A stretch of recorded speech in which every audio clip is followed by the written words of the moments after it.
Le jour vient de se lever sur Rangoon et déjà les patients font la queue dans les couloirs de cet hôpital.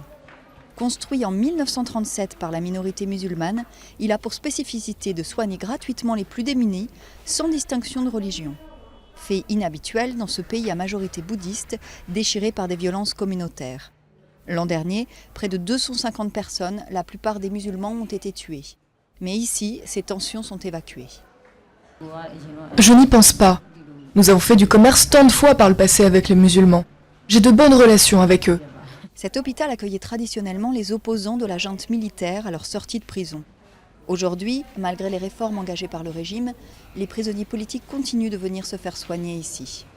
Le chef du service de chirurgie a lui-même connu les geôles de la dictature et a été pendant des années le médecin de l'opposante Aung San Suu Kyi. Il est le seul chef de service bouddhiste de cet hôpital, symbole d'une paix possible en ces temps troublés. Dans cet hôpital, la majorité des employés sont musulmans. Tout le personnel administratif est musulman. Mais cet hôpital ne pratique aucune discrimination entre les patients, qu'ils soient riches ou pauvres, nobles ou de milieu modeste, proches de l'opposition ou citoyens ordinaires. Il n'y a pas de discrimination. En Birmanie, le système de santé a été négligé pendant des dizaines d'années par la junte militaire. Malgré la politique réformatrice annoncée, le budget consacré à la santé reste aujourd'hui l'un des plus bas au monde, faisant de cet hôpital musulman un lieu essentiel pour les patients les plus pauvres, toutes communautés confondues.